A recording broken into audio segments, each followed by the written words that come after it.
Hey everyone, in this video I'm going to compare the New King James single column verse by verse reference edition from Thomas Nelson in the Premier Collection to the Clarion in the New King James from Cambridge in Goatskin.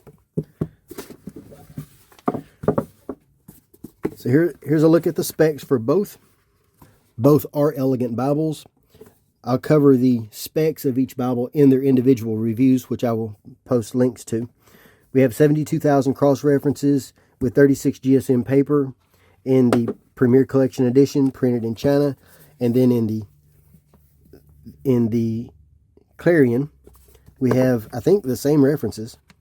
We have 28 GSM paper, and this is a European paper versus a French paper. And 9-point font versus 8.75.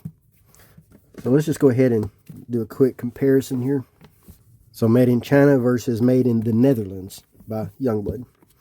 So here is how they compare verse by verse versus a paragraph edition. So let's go ahead and get to a paragraph somewhere.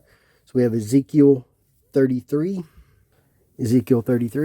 in both editions. Do a quick comparison there.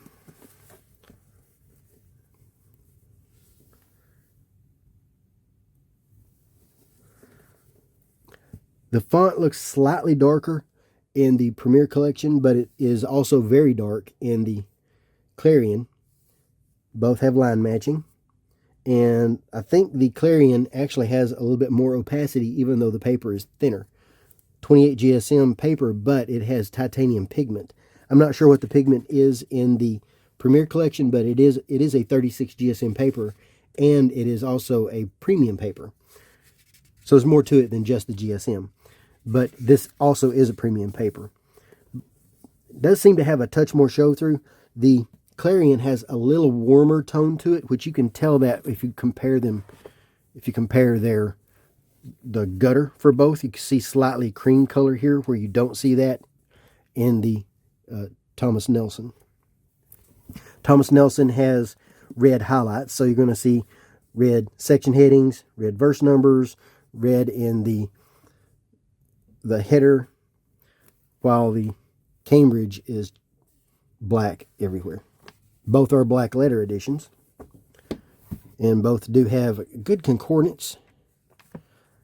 I almost prefer the concordance in the Thomas Nelson because it has word studies. Both have a good concordance, though. So here's how their concordance compares. And then we have maps. I prefer the Cambridge maps simply because, number one, there are more of them. And they're printed on matte paper, so there's no glare under light. And also, it has a map index, while the Thomas Nelson does not have a map index. If I could pick one, to me, that's really just a matter of if you want a slightly larger Bible versus a slightly smaller Bible, and if you prefer single column paragraph or single column verse by verse. Myself, I prefer paragraph. One advantage, though, in the design of the Thomas Nelson is that the references are in the inner margin, and that brings the text out onto the flatter part of the page, while the Cambridge, it's in the outer margin, which means that you're more likely to have text bend away into the gutter. It doesn't go too far, though. It's still usable. It always remains usable. But you do have that bending away from you just a little bit. Well, you'll never get that in the Thomas Nelson. So here's a quick look at poetry. Compared the two. We'll go to Psalm 103. So there is Psalm 103 in both, side by side. We'll zoom in there so that you can see those.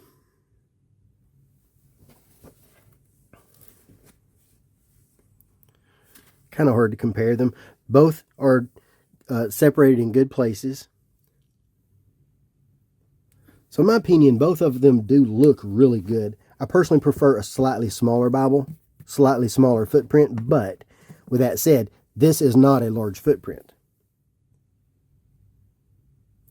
And I am okay with this footprint. This is a good size all around. It's a good size and weight. They both are. I like both. So I'll place links in the notes for the reviews for both. And also you can make a purchase if you're interested. Both publishers did supply these in exchange for honest reviews.